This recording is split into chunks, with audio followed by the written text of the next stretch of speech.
Welcome to Rise and Energize, your high vibe recharge session for anytime you need a bit of practical encouragement, a mindset shift, or pep talk to boost your day. I'm your host, Morgan, and I love sharing stories, tips, and tricks that help us find the spark we need to move forward with purpose.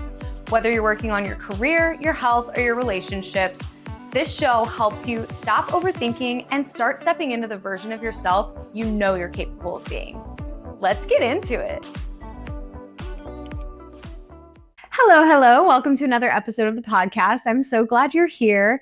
If you didn't listen to last week's episode, please go listen to it. It was so fun. I talked a lot about just kind of the reality that things are not that serious. Go out there, live your life, live it messy, have fun, do your thing, girl, all of that. And so I thought it was a really fun episode, and I would encourage you to go listen to it if you haven't. If you are just tuning in and you saw this title and you're wondering what this acronym HALT stands for, I'm going to get into that in here in a little bit, but I wanted to kind of open up and just remind you that sharing with friends and family and loved ones that you think this would help with is so helpful for me to get in front of other people and get in front of other listeners or watchers. If you're watching on YouTube, I'm also on Spotify and Apple Podcasts or wherever you get your podcasts. But whether you're watching or listening, if you like the episode, please share it with someone else or leave a rating, review, only if it's 5 stars, of course. And I would appreciate it so much because it does help boost the downloads that I'm getting in any given week and helps the content get out to other people. So if you like the content, then there's a good chance that if it's helping you or making you think differently, then then it would help someone else as well. I would really appreciate it if you would help me spread the word. So with all that aside, today I wanted to talk about something. It's the acronym HALT. I'm very curious if you have heard this acronym before in some specific setting. Please let me know. I don't know if it is common knowledge or not. The first time I heard it was in college, and I'll give you that little brief story here in a second. But the acronym HALT, it stands for hungry, angry, lonely, tired. And the reason, here's context to why I'm thinking of this week. The reason that I was thinking of it is because this last week I was in the kitchen and I had taken my lunch break. I started my lunch break and I work fully from home right now and am loving that. But I went to the kitchen and I decided, right before I make my lunch for myself, I'm going to put together some dough, some sourdough. If you haven't been on here listening, I am on a sourdough journey. It's very fun. I started New Year's Eve and I've been making all sorts of loaves and discard recipes, all sorts of things. Had cinnamon rolls for brunch today. It was awesome. So I have been able, since I'm working remotely, I've been able to whip together some dough. You have to do stretch and folds every 30 minutes for the first 2 hours. So it's nice that I work from home because I can go in the kitchen, stretch and fold real quick. And it gives me a little chance to get up from my chair, walk a few steps, and then come back and get back to work. So I started some dough. And really all that means is that I added some of my starter, added some flour, added some water, added some salt, and then got it together. But with sourdough, part of it is that you really have to get your hands in there. I have a bread whisk that I use and I can mix it around and whatever with the bread whisk, but you really have to get your hands in there and they get real sticky. And so I'm in the kitchen and it's the beginning of my lunch break that I'm taking and I'm mixing up the sourdough, which doesn't take long. But then at the same time, my dog, Eddard, he is outside and we have a door on the side of our kitchen that goes out to our deck. And our dog, Eddard, he's so spoiled because both of his parents work from home right now. And his entire life, his dad, my husband, Jared, has worked from home or remotely. So his entire life that he has lived in our house, he has had parents that work from home and he barely ever has to stay inside the house. So if we don't keep him out there all the time, but he loves to go out on the deck, check out what the squirrels are doing, bask in the sun. He loves laying on the deck when the sun is out, all of that. So anyway, and he's really good about communicating to us when he's ready to come in. So right when I have my hands are all sticky, goopy, sourdough mess, Eddard barks at the back door and is asking to let me in. And I feel myself just rage, you guys. I just feel myself overreact because I am so angry that I've got sticky hands and I need to wash them off really fast, and then I'm going to have to get them sticky again because I'm not done mixing my dough, but I have to wash them off really fast so that I can go open the door for my dog. And I was just like, why am I so worked up about this? Because first of all, going back to last week's episode, it's not that serious. Edward can wait for a few minutes while I rinse off my hands or while I finish my dough or any of that. He's not going to die out on the deck for an extra 5 minutes. So not that serious. Secondly, even if it was immediate that I need to get him out of the outside and into the inside, I know I said that weird, but even if it was that, oh, I really need to get him inside immediately, if there was something else going on for a reason and it was that serious, I need to get him inside immediately. It doesn't take that much. I could grab a paper towel, put it over the doorknob and not get it, or I could just get the doorknob messy and it wouldn't be that big of a deal. It just would not be that big of a deal. But my feelings in my body were all of a sudden this reaction of, oh, this is so frustrating. And I remember, I think I even made that noise. I was like, oh my God, I'm coming, and I was really frustrated because then normally he'll just bark or grunt like once at us. But then if he hasn't been let in a minute or whatever, however long he deems acceptable to not have let him in after he's told us he's ready to come in, he'll do it again. But for whatever reason, he was kind of worked up this day. He was barking repeatedly. So I'm like, oh my God, this is so overstimulating. My hands are covered. I just got up from doing a bunch of invoices for work and my dog is barking outside and I just was overstimulated. And it reminded me of this acronym HALT, which I had learned about back in college. Because if you didn't know this, I studied human development and family sciences in college, and part of that was childhood development. And I remember in one of our courses, we talked specifically for toddlers, like 2 or 3-year-olds. So this is why I want to know if you've heard it, because I'm wondering if a lot of the younger moms that I have in my life, if you guys have already heard of this, because the concept, the way it was taught to us was that when your child is one of these things in HALT, hungry, angry, lonely, or tired, the acronym, you should use it to remind you to halt, meet that need, whichever one it is, if they're hungry, angry, lonely, or tired, meet that need. And then more than likely, whatever the surface level problem is that's happening, once you meet the need that's underneath of that problem, it will get resolved. And I don't know why this popped into my brain as I was getting pissed off about my sourdough and my dog and all of that, but it did. Because I thought to myself, you know what? It was not the smartest idea to start basically a project, but start this sourdough right as I began my lunch break, because I had already gone a little bit later on my lunch break than normal. But I was hungry.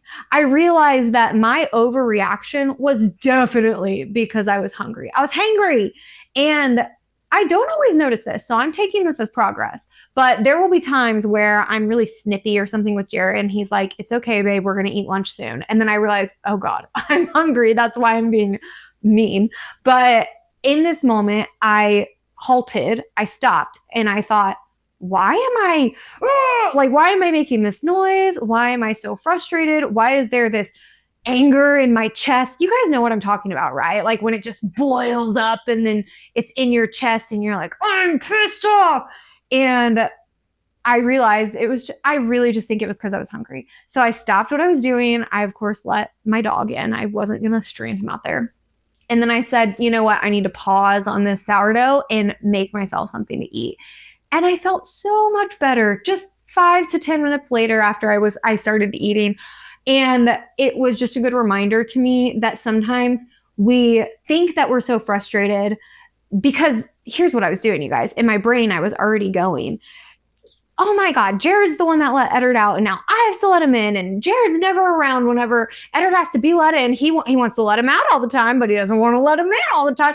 And I'm creating problems in my marriage. Poor guy doesn't even know. He's downstairs in his office just working on his job, and I'm up there teeming at the fact that he let our dog out. How dare you let our dog go potty outside? Just irrational overreactions, really overreactions. So this episode, I want to help you because I love that we have that acronym HALT for our toddlers, for our 2-year-old, 3-year-old, even older than that. You could use it with any kid. But what I was reminded of is that a lot of us, we are also just going through life for the first time ever. We have so much grace for kids because they're learning so much in just their few years of life, or first years of life, I'll say. But then we immediately lose grace for ourselves once we become, I don't know, adults or even younger, maybe. But we turn 18 and all of a sudden it's like, oh, yeah, you being hangry, hungry, angry, lonely, or tired, that's not going to affect the way that you react to people or situations. Of course it is. Let's give ourselves the same grace that we give to our kids, because even though children, yes, they are developing and we can have a lot more grace for them because they haven't learned better yet, a lot of us haven't either. And me being hungry affects my mood and my emotions and my reactions just as much. I don't know about just as much. I haven't looked up the biology of that, but it affects me too, just the same way that it affects a 2-year-old that I am trying to help navigate their development, right? So that popped into my brain, that acronym, for whatever reason. And then I started looking into it because I wanted to remember exactly what each one was. And then when I Googled it, apparently it is also, again, if you know this acronym, you don't have to necessarily tell me that you're an alcoholic or anything, but apparently it's also an acronym that is used in Alcoholics Anonymous, or for people for addiction. I guess I shouldn't say alcoholics, but for addiction in general, because it can also be a trigger for people that have an addiction. These 4 things can be a trigger to make them turn to whatever it is that they're addicted to. So that, honestly, that made me feel validated, because I thought, am I just using, like, is this a dumb thing to talk about on the podcast because this acronym is really for children? And actually, no, it's for very serious things, but also we can just apply it in our everyday life. I believe that if you apply this in your everyday life, it can help you pause. And like it did for me earlier this week during the workday, it kept me from yelling at my husband. It kept me from being angry at my dog. It kept me from starting a fight. It kept me from, I just felt like it immediately relieved my mood, I guess. And it kept me from being like, this day sucks, this is the worst, da, da, da, da, because I was able to diagnose the underlying need that was making me overreact. So if you're a person who is struggling with the fact that you're like, my emotions are just everywhere, or I feel like I'm overreacting all the time, or I know that I've had young moms, and I don't want to overstep because I'm not a young mom, I don't have a child, but I know young moms that have talked about past the hormonal changes, because you kind of get a pass when you are going through the postpartum hormones, but past that, feeling like, oh my gosh, yeah, just all of a sudden I'll flip out, and I don't know why that is. And it's probably because there's some underlying need that hasn't been met, and you are so focused on meeting another human's needs that you don't realize that, oh, this is the need that hasn't been met for me, and that's why I'm overreacting to this situation, instead of reacting as the human that I want to be. Because we all want to be certain versions of ourselves and be the best versions of ourselves, but we can't if we have an underlying need that is not met. So I want to go through each one really quickly. And obviously, you know what being hungry is like, or angry is like, or lonely or tired. But I want to talk about how they present themselves, like how it shows up, so that it can help you diagnose which one you might be. Because also, shocker, as an adult, you might have a crossover. You might be hungry and tired. Who knows? But then, like, a quick fix that if you do HALT and you say, oh, I'm this one, a quick fix for each of those. So the first one's hungry. Obviously, this is when maybe you're not nourished well, you haven't eaten all day or whatever it is, you're hungry. And this most likely will show up as being super irritable. You might have some brain fog, and that's what's making you feel kind of crazy and like you need to overreact. And everything feels hard when you're hungry. You probably feel like, oh my gosh, just one more thing, like opening the door for my dog, feels hard. And so those are some of the ways that it presents itself. And then obviously the quick fix is that you eat something. But I want to encourage you, when you stop and you realize, oh, I'm hungry, I haven't eaten all day, it's affecting my emotions, it's affecting my reactions, eat something balanced. Don't just shove a handful of candy in your mouth or something like that. You can have candy other times. I'm not against candy, but maybe try to have something that has a little bit of protein, a little bit of fiber. If it could be a whole food, even better, but something like that, because when you use protein to balance out whatever carbohydrate, which most everything has carbohydrates, but if you have some berries and some yogurt, then your blood pressure is going to stabilize. Not blood pressure, sorry. Blood sugar is going to stabilize way better. And that will help you to feel fuller longer and to not have this situation happen again here in an hour when you get hungry again. So I encourage you to eat something balanced. I would love to give you some recommendations on that if you're more interested in the nutritional side of it. I'm very into nutrition, but just in general, if you want a few quick, easy meals that you could put together, or snacks, even to have a couple snacks that are easy, that have protein, fiber, and are not hard to do because we are all busy. We don't have time to prep a meal every time or make sourdough on our lunch break. But I'd be happy to give you some suggestions.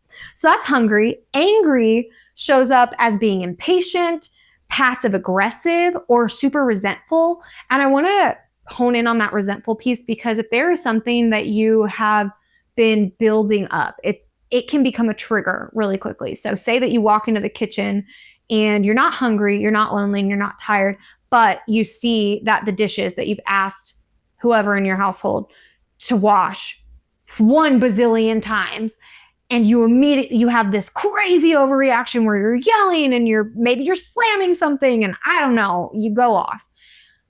That is a sign that that thing is triggering you and not allowing you to be your best self because you're so angry about it. And so the first thing to do is to address that underlying anger, especially if it's with someone else, address that with them. But in the moment, the quick fix is to take a breather from the thing that is making you angry, because you probably know the trigger at that point. Like if it's a sink full of dirty dishes, you know that that's bothering you. So take a breather, go to another room, go outside. I would say do something physical in this moment. Physically pick yourself up and move somewhere else. Physically do something. And if you can add in a little movement, even better. If you can take a walk around the block, if you could, maybe journaling, maybe walking is not something that you could do, but you could go out on your deck or your front porch and you could just journal, like just a few sentences of why this is pissing you off so bad. That would be the quick fix for anger, because you need a breather. You need to take a second. And I always say there's nothing that 3 deep breaths couldn't fix. It's easier said than done. But in the moment, if you're feeling really angry about something, leave the room and then take 3 deep breaths. Game changer. I really do think that. The third one is lonely. And you might notice that you are experiencing the loneliness, when you're feeling disconnected. But the signs are a little bit more subtle, I think. It's when you start seeking validation, or you start to feel really insecure and unloved or unwanted or unneeded and unimportant, like nobody would care if you were gone, those kinds of feelings. It's really sad. But that just shows that you're feeling disconnected.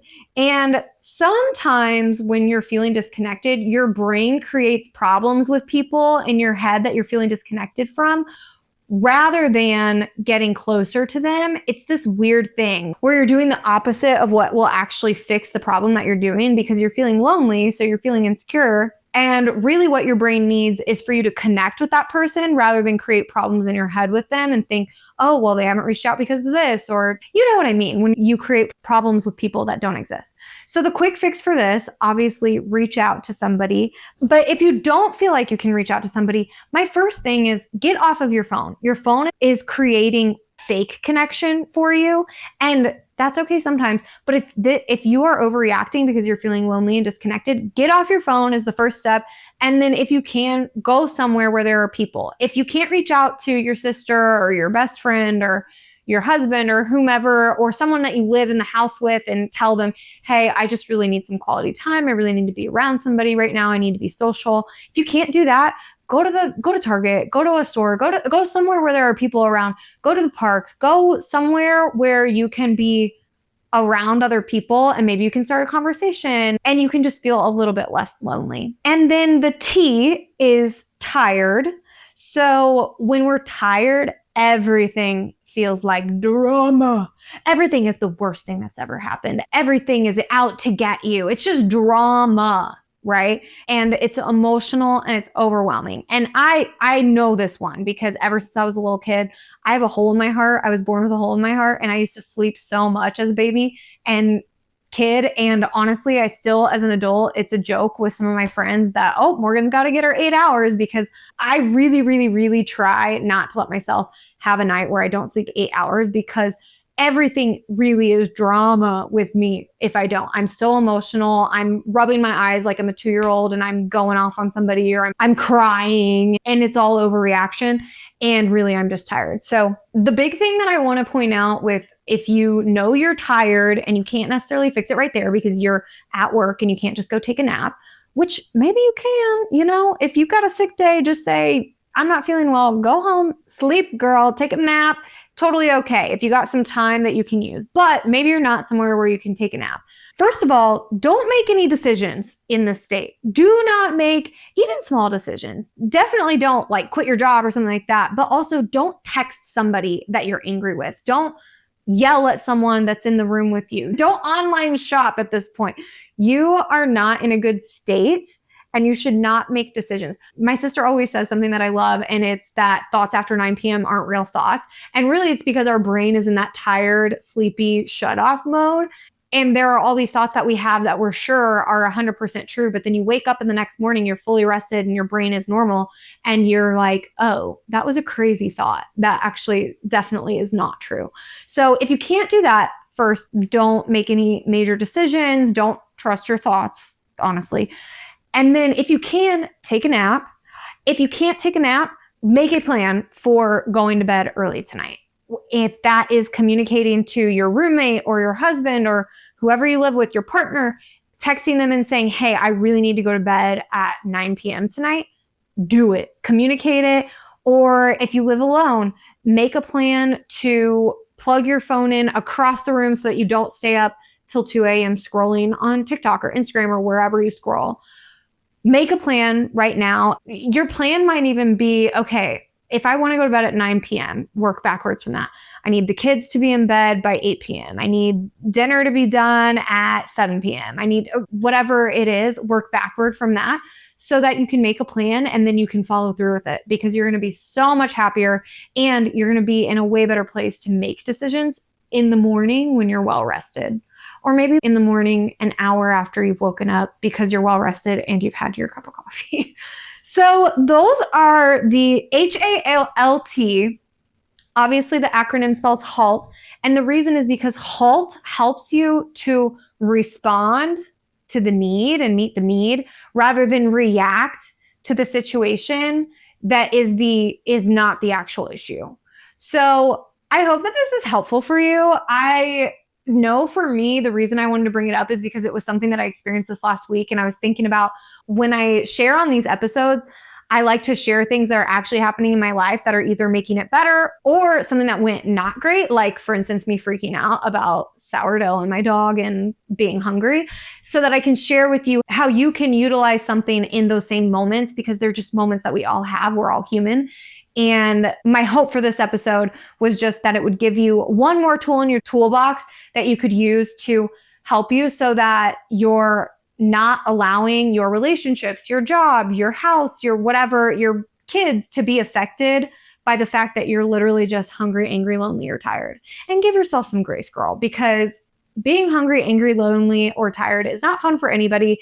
And we give our children so much grace, and we need to give ourselves the same grace. So hope this is helpful for you. If you have heard of this acronym, please let me know. DM me on Instagram at Rise and Energize Pod. I would really appreciate it, because I wasn't sure if this was new information or not. Like I said, I had only heard it for the first time in college, but maybe it is standard knowledge for other people. I don't know, but love you. Thank you. Thank you so much for listening. If you love this episode, it would mean so much to me if you would share it with a friend that could benefit from it, like right now, or on social media and tag me so I can say thank you. Until next time, talk to you soon.